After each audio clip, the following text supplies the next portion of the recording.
Yo, miawe zova Xylos Media. Efile mi dona miape vegbi tare dieke. Menye gbesia gbegbe ya miano nuka miano comedy ko wo. Mi dibe mi za opportunity alo miape platform oji kono nu fia ha. Please sube no zbe minyale nu sron kwa. Nene make miano nuka miano miano nu koko miano nuka miano nu sron deme. Na mi len kure wa considerado via mi ko video de deme togbe tontola zwa Osman efia no kude efia ope didiwu ha obe no do fia obe do chona meta kodena adaka mena afia kleto efia no mi kude nu agbenono mawa nu wona ma o tongbewu me kwa megero o evivina megero pa ta megero be ma on ka maka vake ta meka va togbe gbo place wo afia no mi mi atono ozbe mi len kude mi afa agbenono wa sronde de pere mi afa agbenono ya sronde de ya nos be Kristo to no desura o yana na nebe gbanto wona gbanto bo traditional marriage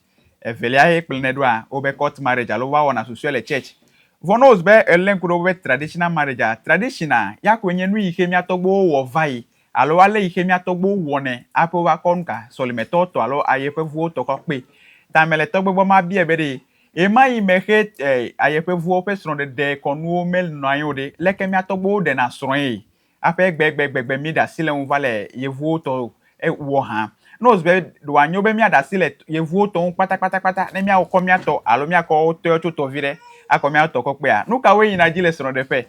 to gbe ade ro pete mi na mi kwa ne mi azoro ngo abe nu pole kra vale gboso apata mi na magere to gbe ji kwa ne ma do gbe ne ko ni mi ko ejogome to gbe ton to la zua Osman okay mi azo yoro mi fona ma mi fo ken ya pa mare odo ma chama fon yura ken yo kam ya wezo ya pe to gbe ni chomi va efia no mi ku de efia ope didiun mi o ho jebe o no wo ale iho mi sele de vi me a mi kpo be menye ne ma ole apo ta he minya gegete tere chichi on he minya le nu me ku na de na mi kwa ele vi na mi to gbe esrun de mi de minya be mai me ke ayefevuo metenje ope o me ko pe srun de ko nu ko vana mi ore leke mi atogbo de na srun de la le ko wona mai me yo apa le bianui oba vi bianu ta ma John la okay ye America bianu alo biana nu a ye fasie jijina na wozu bana bianu no ogba ko to konye be ye bie ta ye glani kokko le fa susuma ablerokio ala bana ga no English aba continue na no bia ka fi onya be nwi abia ye vialia level vire ni esro de le mi atogbo fo ngonle a o nya mi kanya ga okay na searching o nya mi kanya ga o ba sron vagbara la fi ma sron ma sron ye wonya sron ne ma sron no ma sron wana sron manya sron de da nya de la fi ma vagbara la fi ma mi jagba mi yide vagba ma mi aji vagba ma mi akpe be na de o ba sron de vagbara la fi ma e mai happy na kpa ma da fa vi le gbodome abe yeyina dogre gbo ba ye jiba ya soya na ye nana ma wa no kaka da sine fifia kale ke mi atogbo de sron zan na mi le de magba okay ta labana hey magara pa ya ma kpo ba nyonu la pa ya ma na nya ma veton ya na nya ma ve ma chola ma okay me ina un sron ga klo wa ha wa sron plum yenye banka ava no gbo nya ha ma no gbo o ka ma ba na va sron ma ala ba na pa ba ta pa la sinya ka mi pa pe mi no ga la po ma ba le ka anle plan la chu o no na po ma na ta je bete fe no si ala ba te fa no shu ye ta ye ma ya hin afa nya ma li o okay agbo be wa do one la fa godo acho magba na acho ena ma yo kwiko na nya nyi ma ba yi ma ba li ye ma yi o be wa no ahia me emegbe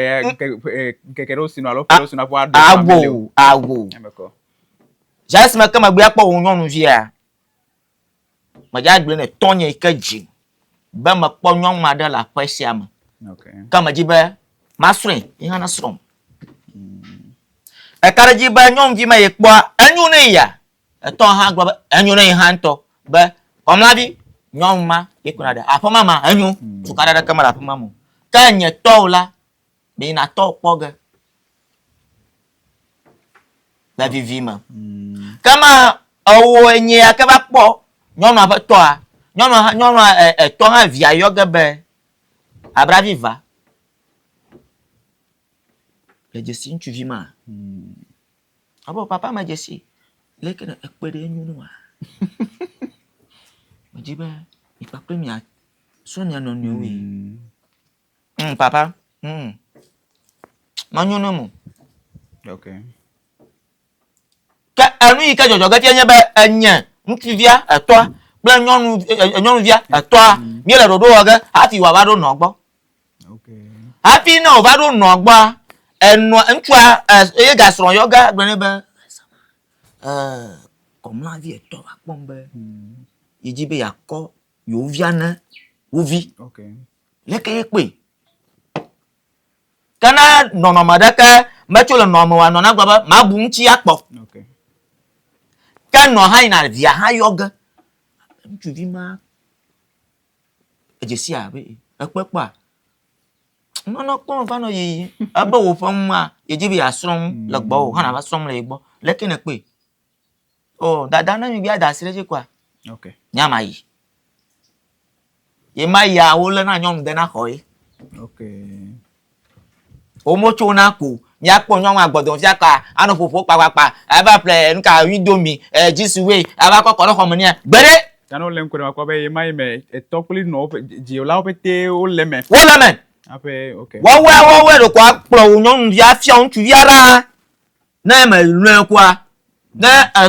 ntu vi atova ko bo yo bi agbe yo vi aba. Okay. Manyo ne yolo. Kama no nyoni ya, po me okata da sireji ya. Ke wa o ntu vi ko yoga ole. Ogba ba yagble mana na va ka na yagble ma ba klo nyonu vi akle pa agba ko ba glo do ko mo. Kama egbo tu agbla. Obo owezo ebe yo iho mana malana na jima yire le ko mo no wa be akala be ya do ko ma to ple tuwa o le ho turan pete si atu para ka ko do gbara ko nyama epa esroto Pipia ina sona na mazo a ka nyonu via tuwa lo kuwa wo boya yagla ala bana yagla na lo tuwa lenke keton. Okay. Nyonu via ha ava agble no. Na tuwa o no a o beti wa ava agble no. O ha to ple enowo o yire tuwa ha pa agble azu afi wo dodon no wo no nuawo le ye mayi. No ko me konyi susu ko ibe ma po le ihe wa nye fume fome ve asi pepere nu wa nye pa. Ye ma. Ta no wo su begbe baba ma publicity ma tema yi da sonye alo vinye nyonwa po mo agba bo ma jiba mi ava ada sin da mana magba ka agba magba pa ba celebrate ma la agba ma ka eye ma ya hunya da ka ma le so de ma ba me gada ko video ma ba me o Ache mama me le de ge kama le divorce efiji ba zo agba avo mi to ta ma bubu yo de yo na cha ji won a sheke fa ba bla be ya yo mo divio epo mi a o pa va o de won lo re ji le gbogbo ma ma nye be pifi ara fi bo na mi ade so mi akọ ba gba la dadi we mi bablo na yi so de fa fi alo be bi apoko kokokra won bablo be na ple bablo ko nyo ma nke yin bablo joka sago yin na ple bablo la akola fia ta ye ma ya won wa do fufu na ma komo ka to ko nyebe na ga meke to be yo ina gbla on to na po ohun to na po ga meke na va pe to ohun chi eyin nsun fa okay sron masron yenye asun akogbo mi de son de dia yenye ma sron yo to gbe ape agbele dede na ameto nene mare enu anu onye yi na ji vas ten alo aro te fere ko batasi enu akwenye be to onye be nyon ma hundum le to fa ma ga hundum le apo ma nyon wa le hundum le to fa ma ga le du le wo ntwa fa fa ma be batano ya no baba fa na ma ehia viwo ba egba ma ba abravi na ba kpere nchinya me nya abravi de ka kwa achu ayi agbla ma dabubu to won kana ozuba gaye yi me lasi wa atema ifo itu agbobo ebe yivia na ba kpere vo yin to yi be yi yo pli yo ava agbla vo aka kakade kai kana na yin keke alaka ye ma yin na nye to ha ma lo reja nya beti mi agbla yi ga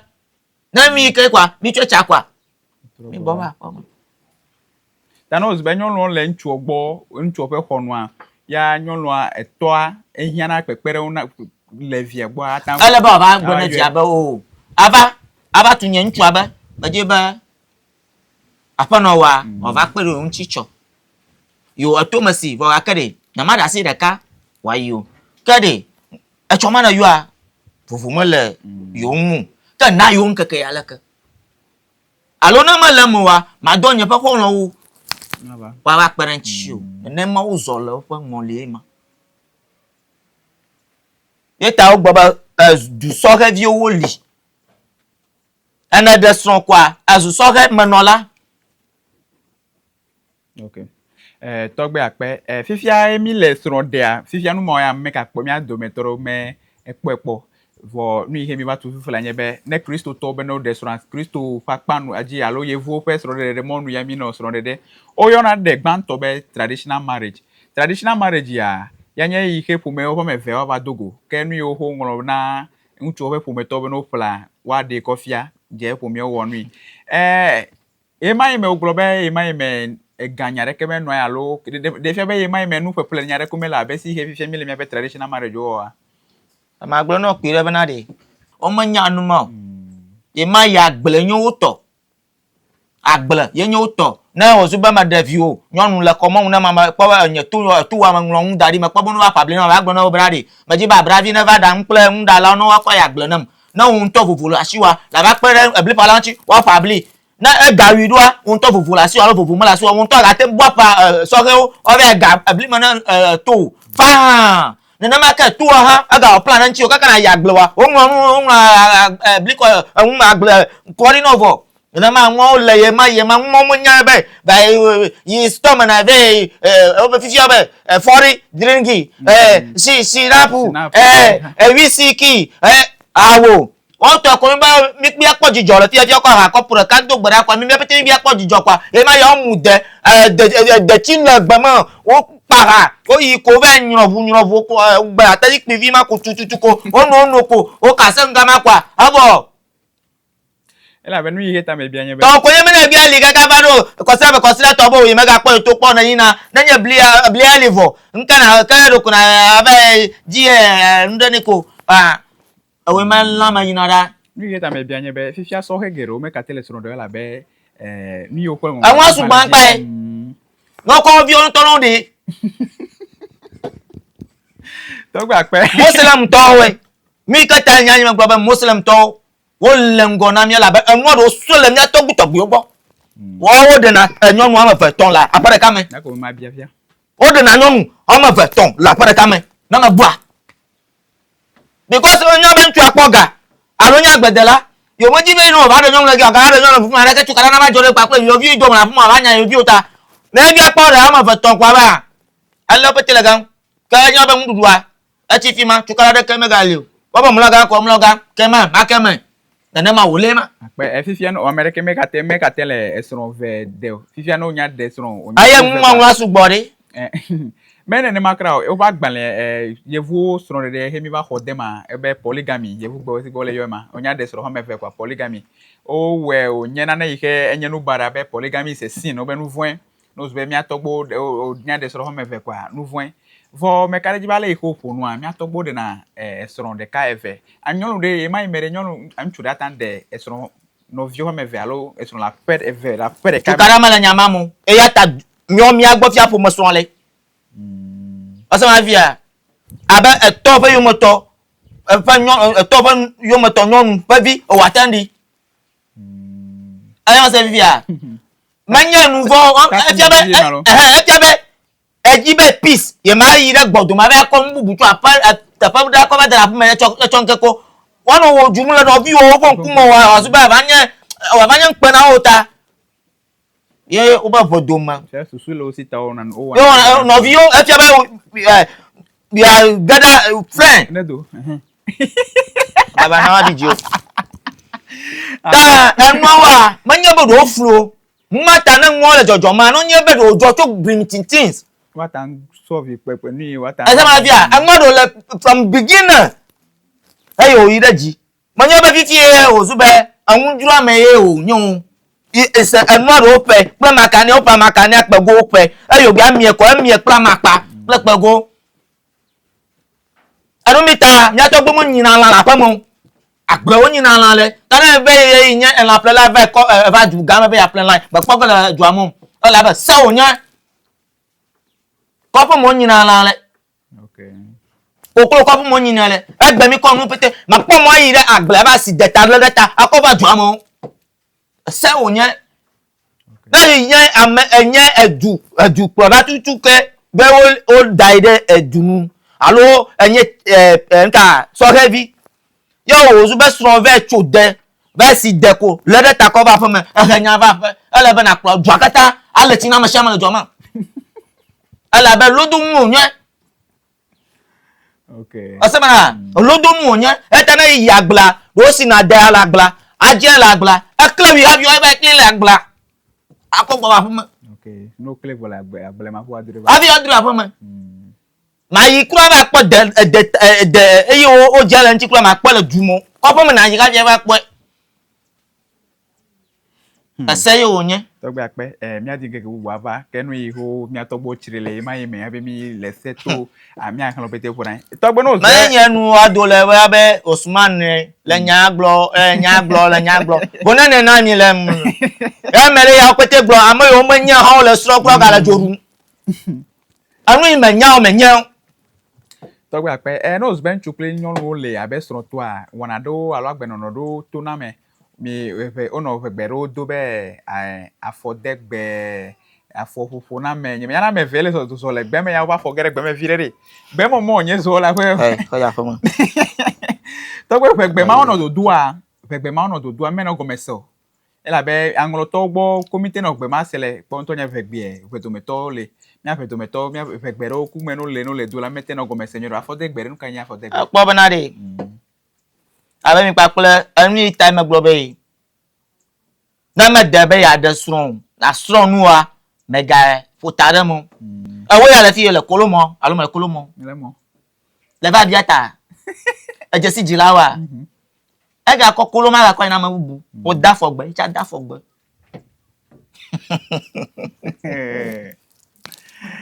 afodegba ali left and right aje Davide nyonu mvi mi aba po amechele mo icha ba po aku anya me kimi he $1 awo ke $1 maybe enye bele mo nyon vi mi mo ala be ali gbanjo mi le kaka mi le ba ro kaka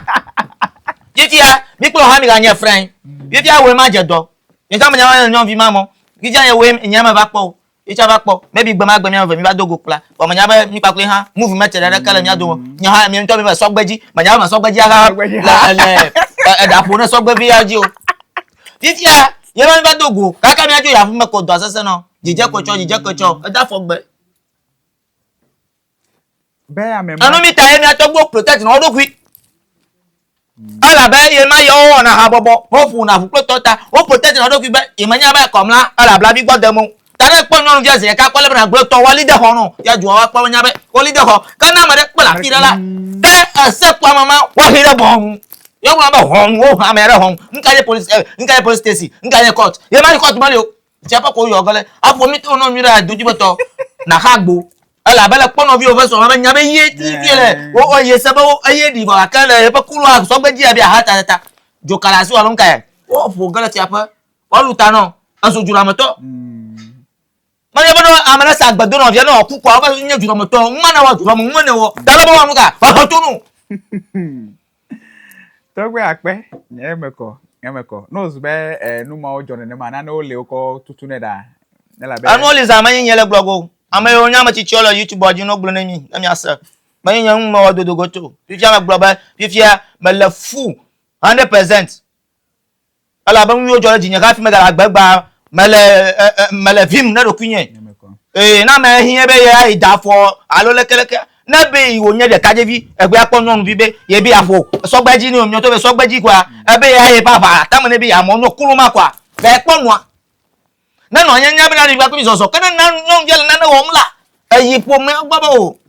iklo viava eklo viava de nke wo kan no na ko ka fi wa je si obe yo via na wo je do gba wo je do la awo via le kola ma le konya via ide pour me gba fi o je si o via do konya via na vu mu a fi ato obe en ti via pa mo re ya popo via no via ona na lo fi o fonu wona na den ti ora gba be pour mo gba alo agba be trofe ko sianya na fa ma ho gala so dri jiminya no vi ma ko fi o haru ko mi no fi nitu ye keni so pe ko me gbe apo je si yaji loko mi gba ho ni yo to gbe ya to ape Xylos Media ke po mi le mi le no soro ku de soro de den ele ke mi atogbo de na soro ye mai me mi fonu ku den no so be gere mi aja agbugbo yi me gbera na wa sera mi fonu gaga ji tu apa ma di ba gere afodegbe ye vegbe ma won ogbogbo be afodegbe nu ka enya afodegbe togbe efonu to togbe ihe mi pele mi no fu fly ya to amachi wola e wona amachi zan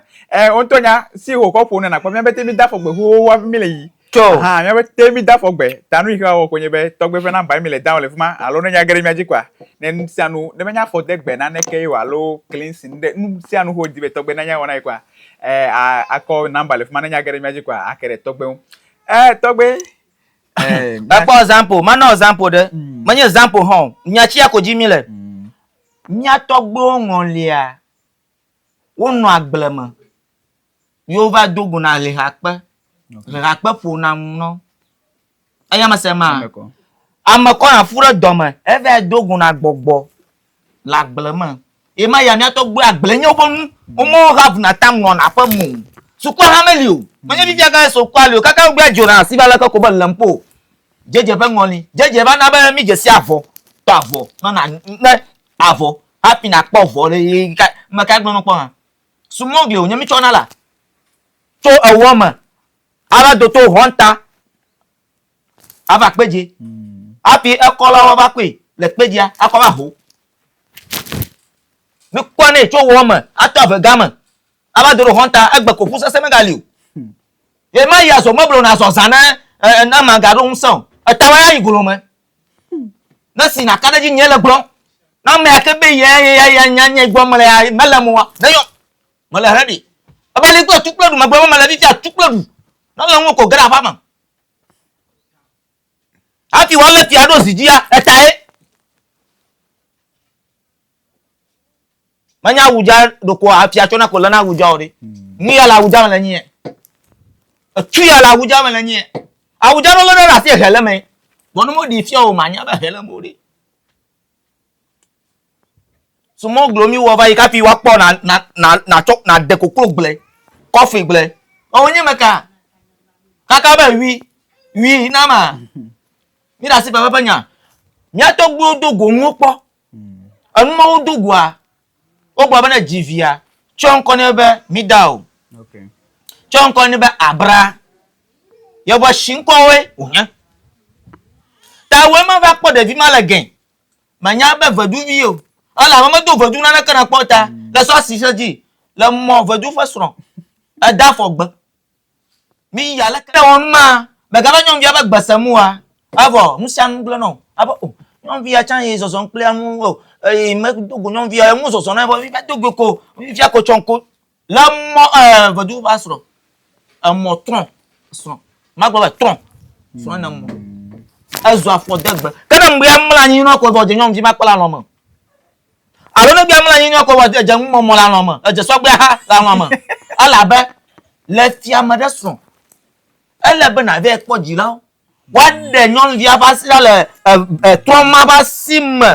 ba agba fifia nya via o e mi jiva yin gba ya dia aode ire ka ma nu kwa no vivi sana na mo yo po magbeda ni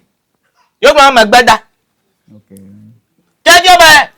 wo ko de epo mama azu yova subola because nkata nyonu sunata ameko Eta moro le gba fi awo de no o di vi bo aka kaka obe apoko be business sekata fola manya nu ka tutu ojojo no yi ko ba mama we ayi ko ba no ai problem onye do man yi ala mo tu ba so manya ga na pa e ba da so nya le ba dieta e ge ko mi lo so gbeji ha no so gbeji le penu na yi da plawu ma ngo sample no aplawu amagare yo ko na gba ta nka agbate ko fla na de na mu wa magare wa na manya o wa la mo yo boshi ala mo mamishi ala mamishi mo omo ko won no ovota o gajin ise we ma ba pon ma vo ye na ba kwasi da mo kaka na banya totro ha megali o be ja ka o ha na kuna gara yo ba pa mo lo na gbere me dafo nya ma vakata mi dafo talebe dodo no na nwanchi mi dogwa jagbagba me ya pa me ba po mo be dade le kapa mele apa mede vodu elia apa mede subo Kristo elia happy na ba ona obi acho yi re so be ya no anya ha yeje mi bi ape ko aba me bi lolota clan siami e wo bia he ami sisi amale pa humore e ma fonu sugbo akpe te fe be nu epete la no be mi dogo am mi epete la ale be mi azode no no me nyotonchi le seti ma le ba gbon fi ya le pa ba wa me ya foju to onya ya am traditional personal ba ma gbono gba ka fi na nya ba ma nye traditional la ayuro hu onya ayuro hu agbo me ye be ehun sesere onya ala ba me do yo mo wono professional capital manyu jifo ho aka anya gba ka ha bo ba pe olo oh technical school kede anye wodolf maka so many years ta àwọn mo no yi ma alagbagba na e bia block de ka tete ha ta ha po ala ba do ko mo ga ma so fo yi re holon yin lo gbo hun ro gbo ko o le feta tronko yo ko afa ka ko ba to jiyan babo to gbe obo zipi ala gli gbagba fo mo o na tro po afa to bo mu de me ka ba mu ma fi an ton yin to gbe obo mu de na ma li ore me ka to ma ton te to ma ga le me ka te ma fi ton yin awe ye ma bazo ama gba ma no la gba bazu ohun me no wọ́n na magba titiri ya kama na baba o fiti tanambo ho bayi ta nwa na no nye ta ni kenya se o ma ba mu na gbere mo ogu wa bi ma kona no amade aba gbe anyu logbo amo church mi amo church almost 100 years wa amade aba gbe choko aba plefu governor pastor lo into plefu lo into to apollo ponle aji e ko bana tu ayi ku mo tu ma na ma yan jojo yin to kwa logotoko apo ba me arapo gagbe nkan ton du vo aka te ta mo bu amoro po na gagbe 200 mil gbegbe kaka o to mo roko gavo yin to o ala be eyin ya plan be na ma po gafi ma plan fun gan ya lo e gava vo e go ke gava madam magbona e kaka na bi ado imoto ava mu chiri abo gbogbo cho mu kaka na ranwa agayo na sa agaya bi agade achabe manya monye toji manale mo